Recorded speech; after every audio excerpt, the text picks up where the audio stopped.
I'm reading something original, but I'm going to read something from Flannery O'Connor first.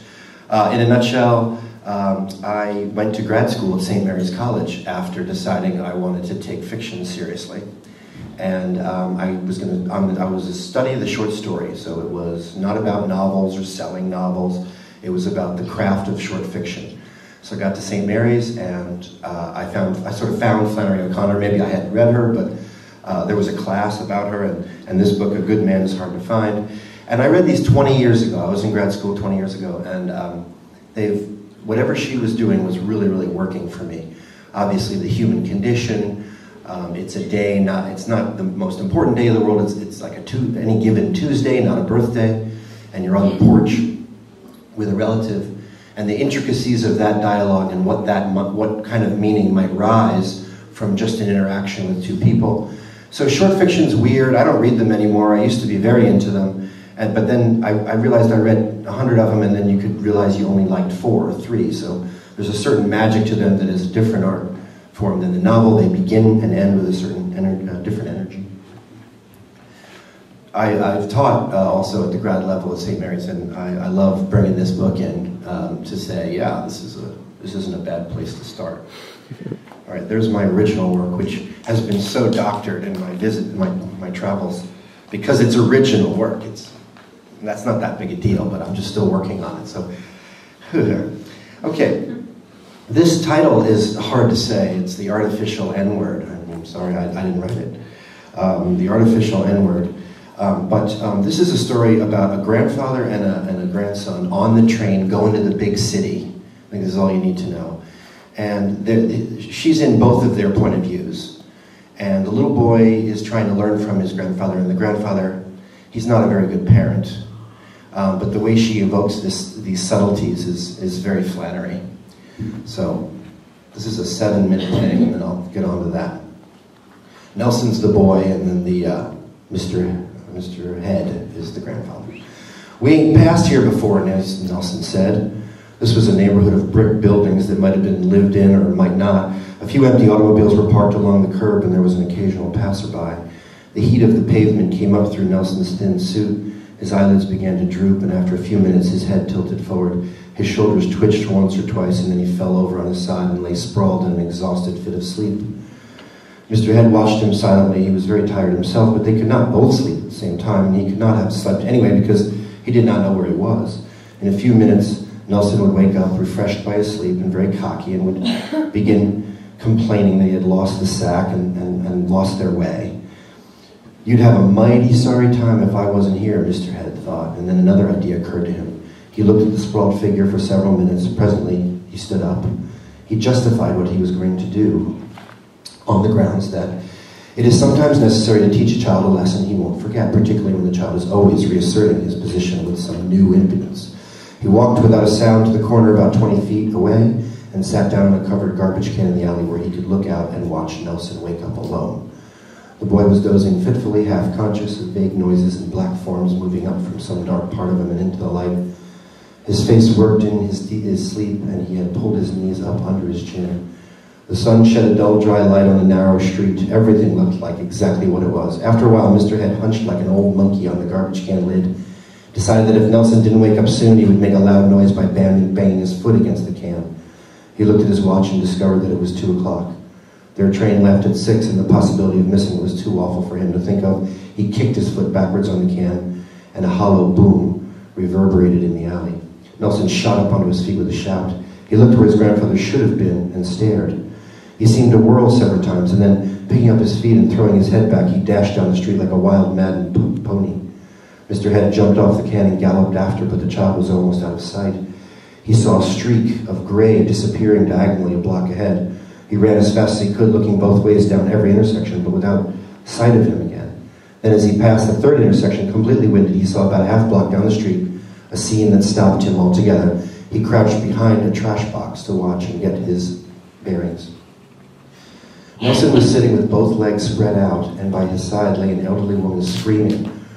Groceries were scattered about the sidewalk. A crowd of women had already gathered to see justice done, and Mr. Head distinctly heard the old woman on the pavement shout, "You've broken my ankle, and your daddy will pay for it. Every nickel. Police, police." Several of the women were plucking at Nelson's shoulder, but the boy seemed too dazed to get up. Something forced Mr. Head from behind the trash box and forward, but only at a creeping pace. He had never in his life been accosted by a policeman. The women were milling around Nelson as if they might suddenly all dive on him at once and tear him to pieces, and the old woman continued to scream that her ankle was broken and to call for an officer. Mr. Head came on so slowly that he could have been taking a backward step after each forward one, but when he was about 10 feet away, Nelson saw him and sprang. The child caught him around the hips and clung, panting, against him. The women all turned on Mr. Head. The injured one sat up and shouted, "You, sir, you'll pay every penny of my doctor's bill that your boy has caused. He's a juvenile delinquent. Where's an officer? Somebody take this man's name and address." Mr. Head was trying to detach Nelson's fingers from the flesh in the back of his legs. The old man's head had lowered itself into his collar like a turtle's. His eyes were glazed with fear and caution. "Your boy has broken my ankle," the old woman shouted. "Police! Police!" Mr. Head sensed the approach of the policeman from behind.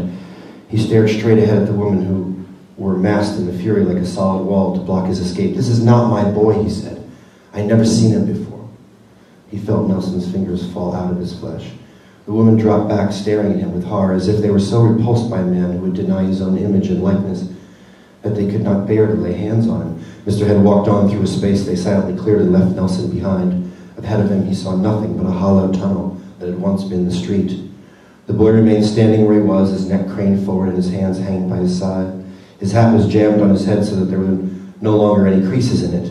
The injured woman got up and shook her fist at him, and the others gave him pitying looks, but he didn't notice any of them. There was no policeman in sight. In a minute, he began to move mechanically, making no effort to catch up with his grandfather, but merely following at about 20 paces. They walked on for 5 blocks in this way. Mr. Head's shoulders were sagging and his neck hung forward at such an angle that it was not visible from behind. He was afraid to turn his head. Finally, he cut a short, hopeful glance over his shoulder. 20 feet behind him, he saw 2 small eyes piercing into his back like pitchfork prongs. The boy was not of a forgiving nature, but this was the first time he had ever had anything to forgive. Mr. Head had never disgraced himself before. After 2 more blocks, he turned and called over his shoulder in a high, desperately gay voice, "Let us go get a Coke somewhere, a cola somewhere." Nelson, with a dignity he had never shown before, turned and stood with his back to his grandfather.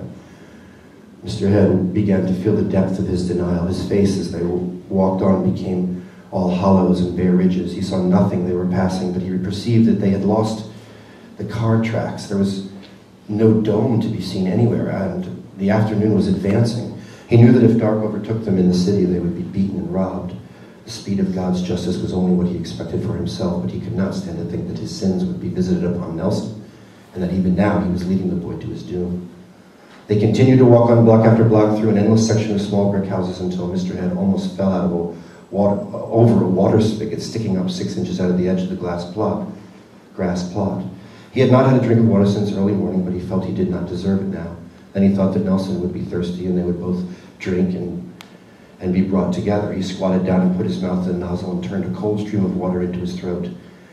Then he called out in a higher, desperate voice, "Come on, get you some water." This time the child stared through him for nearly 60 seconds. Mr. Head got up and walked on as if he had drunk poison. Nelson, though he had not had water since some time, he drank out of a paper cup on the train. He passed the spigot, disdaining to drink where his grandfather had. When Mr. Head realized this, he lost all hope. His face in the waning afternoon light looked ravaged and abandoned. He could feel the boy's steady hate traveling at even pace behind him, and he knew that if by some miracle they escaped being murdered in the city, it would continue just that way for the rest of his life. He knew that now he was wandering into a black, strange place where nothing was like it had ever been before.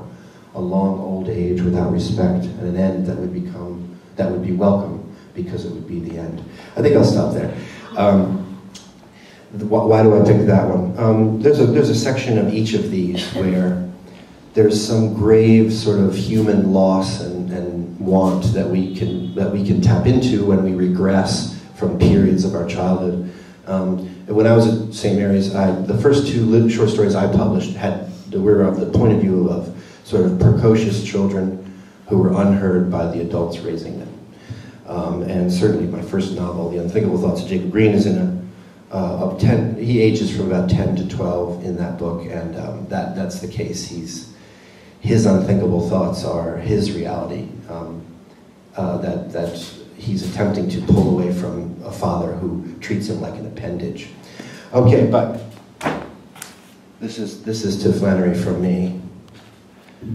I always had a crush on her, but she died at the age of 39, and it wasn't a real crush. She was an extremely sort of dowdy person, but I'll read this. Dear Flannery, you've described yourself as a pigeon-toed child with a receding chin and a leave me alone or I'll bite you complex. You can see why I find you so magical. I know you were a cartoonist and a journalist, and you once owned a chicken that could walk backwards. It was featured in a movie the whole country saw called Little Mary O'Connor. It's one of the fondest memories of your life. I sense you were a private person, maybe cornered a bit by the ability you possessed. Perhaps you were wary of tapping it, so religious and all.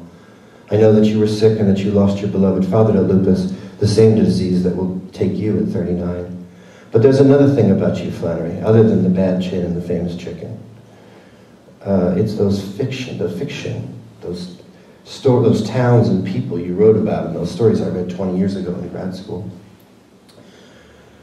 A 50s Model Ford is on the side of the road. There's a dirt smell from the graveled pavement that can almost choke a passerby. The frustrated driver with his popped-up comb-over hair is waving a hanky to cool his engine. The dust rises in the wind and covers his boots. He wears them with slacks. Oh, we're only 2 clicks away from an old southern home that features a silhouette of a human rocking from the porch, his eyes on us. The tall grass that bends before the turnoff blocks the sign to Greeley. A wobbly circle of gnats bounce around it as if it holds sugar. The hour is a southern one, and there's a bend in the heat as the insects build. A chubby man with 3 sweaty chins uses the word Negro thrice before his lemonade soaks his dry throat. He belongs to you, Flannery, all of them. You're hypocrites and deformed salesmen and garrulous, entitled relatives. They are raised through the stoic air that enters tiny churches, where the soiled carpet is nothing but a literary texture, but you stain it so subtly. The privacy they seek is awkward and reeks of mistakes and the strangely sweet scent of hay bales and rank wood. I want to rescue them and scold them. I want to run from them and fear I'll be caught. I want to cry with the children and convince them that love, the type that allows for safe, dry nights, can be a blanket for the coldest of mistakes. So it's weird you saw yourself so pigeon-toed, so jawless, so distant, Flannery. I would have liked to see you smile. Thank you.